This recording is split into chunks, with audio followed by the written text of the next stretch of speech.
Hello friends, টেকের কনসালে আপনাকে স্বাগতম। বন্ধুরা, অনেকেই আমাকে প্রশ্ন করে থাকে যে কিভাবে পেপালের মানি আমাদের দেশের লোকাল ব্যাংকগুলোতে ট্রান্সফার করা যায়। তো তাদের জন্যই আমার এই ভিডিওটি। তার আগে আমি একটু কথা বলে নেই যে যেহেতু পেপাল বাংলাদেশে সাপোর্ট করে না বা পেপালের সাথে এখনো বাংলাদেশের বিজনেস অ্যাসোসিয়েট হয়নি, যার কারণে পেপাল থেকে আমাদের বাংলাদেশের কোনো ব্যাংকে ডাইরেক্টলি ফান্ড ট্রান্সফার করা যায় না বা মানি ট্রান্সফার করা যায় না। বাট ইনডাইরেক্টলি পেপালের মানি বাংলাদেশের ব্যাংকে ট্রান্সফার করা পসিবল। তো কিভাবে পসিবল সেটাই আমি ভিডিওতে দেখাবো। সম্পূর্ণ ভিডিওটি দেখতে হলে অবশ্যই শুরু থেকে শেষ পর্যন্ত সঙ্গেই থাকবেন, দয়া করে স্কিপ করবেন না, কারণ এখানের প্রত্যেকটা বিষয়ই খুব গুরুত্বপূর্ণ। তো বন্ধুরা, চলুন আমরা মূল কাজে চলে যাই।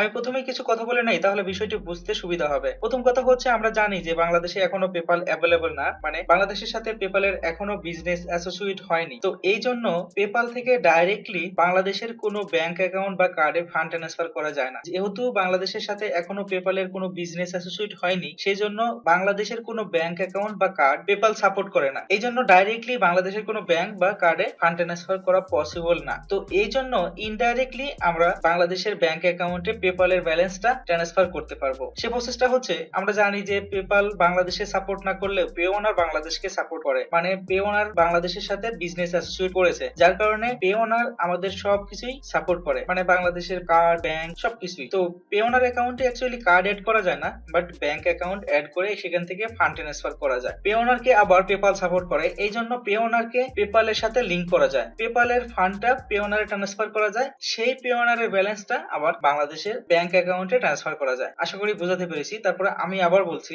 যে পেপাল বাংলাদেশে সাপোর্ট না থাকলেও পে ওনারকে পেপাল সাপোর্ট করে আর পে ওনারকে বাংলাদেশ সাপোর্ট করে। এই জন্য পেপাল অ্যাকাউন্টের সাথে পে ওনার অ্যাকাউন্টের লিংক করা যায় এবং পে ওনার অ্যাকাউন্টে বাংলাদেশের ব্যাংক অ্যাকাউন্ট লিংক করা যায়। তো পেপালের যে ব্যালেন্সটা সেটা লিংক করার পরে পেপাল থেকে পে ওনার ট্রান্সফার করা যায়, আর ওটা মানে যেটা আপনি পেপাল থেকে পে ওনারে ট্রান্সফার করলেন সেটা আবার বাংলাদেশের ব্যাংক অ্যাকাউন্টে ট্রান্সফার করা যায়। এভাবে আপনি পেপালের ব্যালেন্সটা বাংলাদেশের ব্যাংক অ্যাকাউন্টে ট্রান্সফার করতে পারবেন। ওকে, যদিও বা ডাইরেক্টলি করা যাচ্ছে না, বাট ইনডাইরেক্টলি অবশ্যই পসিবল। পেপাল থেকে পে ওনারে ফান্ড ট্রান্সফার করার জন্য প্রথমে আপনাকে পেপালে অ্যাক্সেস করতে হবে। এই জন্য আপনার ব্রাউজারে টাইপ করবেন www.paypal.com।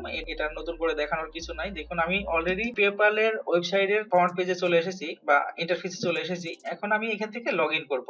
লগইন করার জন্য এখান থেকে লগইনে প্রেস করতে হবে বা ক্লিক করতে হবে। এরপর লগইন ইনফো দিয়ে, মানে লগইন ইনফরমেশন দিয়ে লগইনে ক্লিক করতে হবে। এখানে আপনার মেইল দিতে হবে আর এখানে আপনার পাসওয়ার্ড দিতে হবে। আসলে খুব সিম্পল একটা বিষয়। এটা হচ্ছে আমার পেপাল অ্যাকাউন্ট। পেপাল অ্যাকাউন্টের ইন্টারফেসে চলে আসলাম। এখানে আমার $20 অ্যাভেলেবেল আছে এবং $123 হোল্ড আছে। যে ব্যালেন্সটা আছে মানে $20, এটা কিভাবে আমি আমার পে ওনার অ্যাকাউন্টে ট্রান্সফার করব সেই প্রসেসটা দেখাচ্ছি। দেখুন, এখন এটাকে ট্রান্সফার করার জন্য আপনি দুটি ওয়েতে ট্রান্সফার করতে পারেন। একটা হচ্ছে উইথড্র ফান্ড, আবার হচ্ছে এখানে ব্যালেন্সে গিয়ে তারপরে ট্রান্সফার। একই তো, আমি এত পেছাবো না, সহজেই আমি যেটা হয় সেটাই দেখাবো। এখন এখান থেকে উইথড্র ফান্ডে ক্লিক করতে হবে। উইথড্র ফান্ডে ক্লিক করলেই এরকম একটি ইন্টারফেস দেখতে পাবেন। তারপর এখান থেকে আপনাকে যেটা করতে হবে, ফর্মে ক্লিক করতে হবে। ফর্মে ক্লিক করলেই আপনি এরকম একটি ইন্টারফেস দেখতে পাবেন। এখানে দেখবেন পেপাল অ্যাভেলেবেল ব্যালেন্স। আপনার অ্যাকাউন্টে যে ব্যালেন্সটা থাকবে সেটাই এখানে শো করবে। ওকে, তারপর এখান থেকে আপনাকে সেটাতে ক্লিক করতে হবে, মানে এখানকার যে কোনো একটা অপশনে ক্লিক করলেই এটা সিলেক্ট হয়ে যাবে। তারপর টু, মানে আপনি কোথা থেকে নিয়ে কোথায় দিবেন। তারপর টু হচ্ছে, এই দেখুন, আপনার অ্যাকাউন্টে যদি, আপনার পেপাল অ্যাকাউন্টে যদি ব্যাংক অ্যাকাউন্ট লিংক করা থাকে তাহলে ব্যাংক অ্যাকাউন্ট এখানে শো করবে। এটা কিন্তু মোস্ট ইম্পর্টেন্ট। আপনার পেপাল অ্যাকাউন্টে ব্যাংক অ্যাকাউন্ট কিভাবে লিংক করতে হয় সেটা কিন্তু ওই যে আমি বলেছি, আমার ভিডিও লাস্টে থেকে দেখে নিতে পারেন। আমার অলরেডি ব্যাংক অ্যাকাউন্ট লিংক করাই আছে। এখন জাস্ট কিভাবে ফান্ডটা ট্রান্সফার করতে হয় সেটাই আমি কিন্তু দেখাচ্ছি, সেটা আগেই বলে নিয়েছি। তারপর এখান থেকে আপনার লিংকের ব্যাংকে সিলেক্ট করতে হবে বা ক্লিক করতে হবে। এবার এখান থেকে আপনি কত অ্যামাউন্ট ট্রান্সফার করবেন সেটা আপনাকে এখানে ডেডিকেট করে দিতে হবে বা মেনশন করতে হবে বা টাইপ করতে হবে। দেখুন, আমার এখানে আছে $20, আমি $20 দেবো। তো 20 লেখার পর একটি কমা দিতে হবে। এখানে ডট দিলে কিন্তু হবে না, পেপাল ডটটা সাপোর্ট করে না, এখানে কমাটা সাপোর্ট করে। আমি 20 লিখে দিলাম। তারপর এখান থেকে কন্টিনিউ ক্লিক করতে হবে।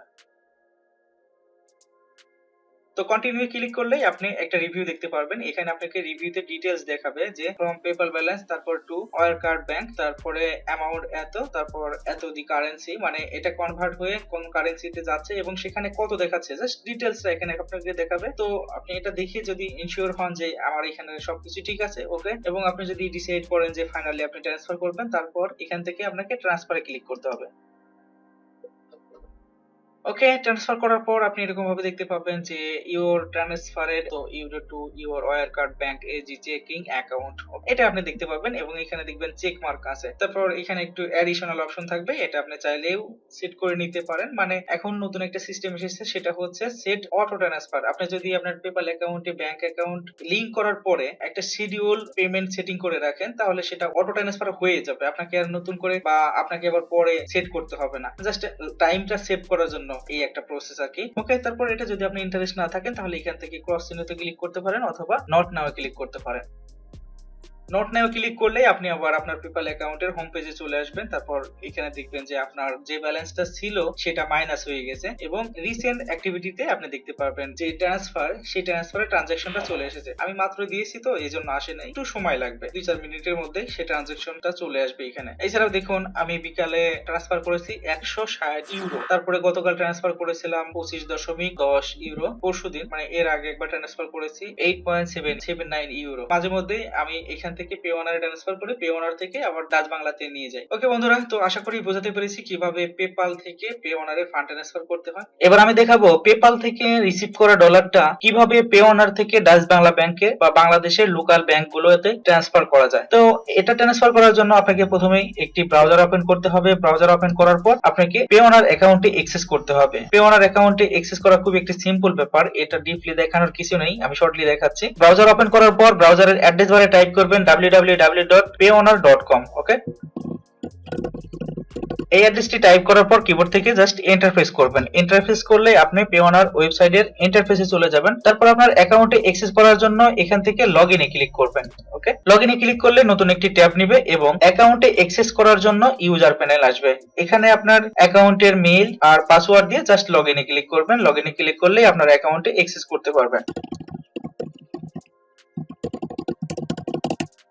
অ্যাকাউন্টে অ্যাক্সেস করার পর আপনি এরকম ইন্টারফেস দেখতে পাবেন। এবার আমি একটা কথা আগেই বলে নিই যে পে ওনার থেকে আপনি যদি লোকাল ব্যাংকে মানে বাংলাদেশের ব্যাংক অ্যাকাউন্টে ফান্ড ট্রান্সফার করতে চান, অবশ্যই কিন্তু আপনাকে ব্যাংক অ্যাকাউন্ট লিংক করে নিতে হবে এবং সেটা পে ওনার অ্যাপ্রুভ করার পরে আপনি ট্রান্সফার করতে পারবেন। কিভাবে পে ওনার অ্যাকাউন্টে লোকাল ব্যাংকগুলো অ্যাড করতে হয় এই বিষয়ে আমার ভিডিও আছে, সেটা আপনি আমার চ্যানেল থেকে দেখে নিতে পারেন। যদি আমি ওই লিংক করার ভিডিওটি এখানেও অ্যাড করি তাহলে সেটা অনেক বড় হয়ে যাবে, এই জন্য ভিডিওটা ইন্ডিভিজুয়াল আছে, আপনি একটু চাইলে দেখে নিতে পারেন। তো আমার অ্যাকাউন্টে অলরেডি ব্যাংক অ্যাকাউন্ট অ্যাড করাই আছে, আমি আর নতুন করে ব্যাংক অ্যাকাউন্ট অ্যাড করব না। আমার অ্যাকাউন্টে যে ব্যাংক অ্যাকাউন্ট অ্যাড করা আছে সেটাতেই জাস্ট পেপাল থেকে আসা ডলারটি আমি পে ওনার থেকে আমার ডাচ বাংলা ব্যাংক অ্যাকাউন্টে ট্রান্সফার করব। তো ট্রান্সফার করার জন্য দেখুন আপনারা এখানে দেখতে পাচ্ছেন যে আমার অ্যাকাউন্টে 44.30 ইউরো আছে। তো আমি চাইলেই 44.30 ইউরো আমি আমার লোকাল ব্যাংক অ্যাকাউন্টে ট্রান্সফার করতে পারি। তো এটা পেপাল থেকে আসা কি না সেটা আমি জাস্ট আপনাদের দেখিয়ে নিচ্ছি। দেখুন এখান থেকে আমি ট্রানজাকশনে যাচ্ছি, ট্রানজাকশনে গেলেই দেখতে পাবো যে পেপাল থেকে আমার অ্যাকাউন্টে কত ডলার এসেছে। দেখুন এখানে কিন্তু 44.30 আছে। ওকে,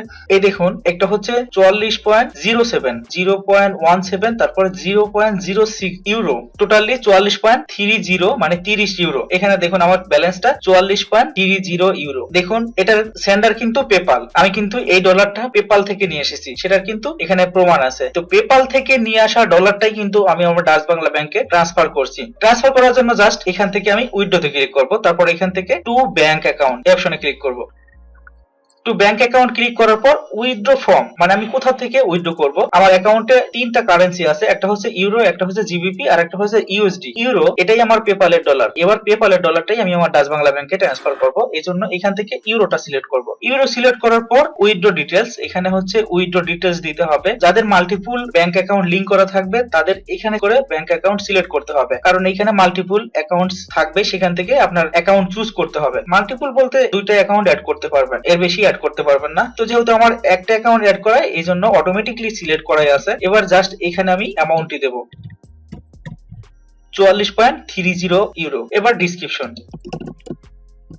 এখানে আপনার ইচ্ছা মতো ডিসক্রিপশন দিতে পারেন, আমি জাস্ট লিখে দিলাম ফ্রিল্যান্সিং। এবার এখান থেকে প্রিভিউতে ক্লিক করতে হবে। প্রিভিউতে ক্লিক করলে কত ডলার ট্রান্সফার হবে, কত রেট পাবো এবং টোটাল কত ব্যালেন্স হবে সেটা আমাকে ডিটেলস দেখাবে। উইথড্র ডিটেলসে এখানে দেখাবে withdraw to Dutch Bangla bank limited, তারপর এটা হচ্ছে আমার ব্যাংক অ্যাকাউন্টের লাস্ট 4 ডিজিট, তারপরে অ্যামাউন্ট হচ্ছে 44.30 ইউরো, তারপর ডিসক্রিপশন যেটা দিয়েছি সেটা এখানে শো করছে। তারপর এক্সচেঞ্জ রেট, এক্সচেঞ্জ রেট হচ্ছে 1 ইউরো ইকুয়াল 91.64 বিডিটি। এটি। তারপর টোটাল অ্যামাউন্ট হচ্ছে 4060 টাকা 09 পয়সা। এবার যদি ফাইনালি আপনি বা আমি ট্রান্সফার করতে চাই বা উইথড্র করতে চাই, তাহলে এখানে টিক দিতে হবে। টিক দেওয়ার পর উইথড্রতে ক্লিক করতে হবে। তো আমি ফাইনালি উইথড্র করতে চাচ্ছি, এই জন্য এখান থেকে উইথড্রতে ক্লিক করব। উইন্ডোতে ক্লিক করার সাথে সাথে আপনি এরকম একটি চেক মার্ক দেখবেন এবং আপনার চেক মার্কের নিচে লেখা থাকবে your fund are on the way. তারপরে আইডি নাম্বার থাকবে, তারপরে এখানে কিছু ডিটেলস লেখা থাকবে। তো ব্যাংকে প্রসেস হতে আপনাকে অফিসিয়ালি মিনিমাম 3 দিন ওয়েট করতে হবে। আজকে হচ্ছে রবিবার, আমি রবিবার রাত্রে দেখুন 12টা 12তে উইথড্র দিলাম। আমি সকালবেলা একটা মেইল পাবো, আমার কনফার্মেশন মেইল পাবো। তো কনফার্মেশন মেইল পাওয়ার 1 থেকে 2 দিনের মধ্যেই আমি আমার এই ব্যালেন্সটা পেয়ে যাব আমার ডাচ বাংলা ব্যাংক অ্যাকাউন্টে। তো ডাচ বাংলা ব্যাংক অ্যাকাউন্টে ফান্ড আমি রিসিভ করার পরে আপনাদের স্ক্রিনশট বা আমি আপনাদের একটা প্রুফ দেখাবো।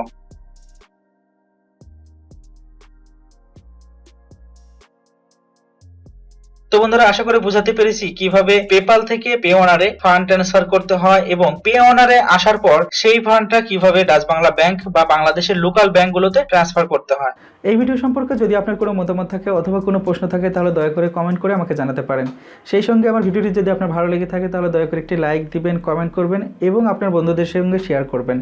আর পরবর্তীতে আরও টিপস অ্যান্ড ট্রিক্সের টিউটোরিয়াল পাওয়ার জন্য দয়া করে আমার চ্যানেলটি সাবস্ক্রাইব করবেন।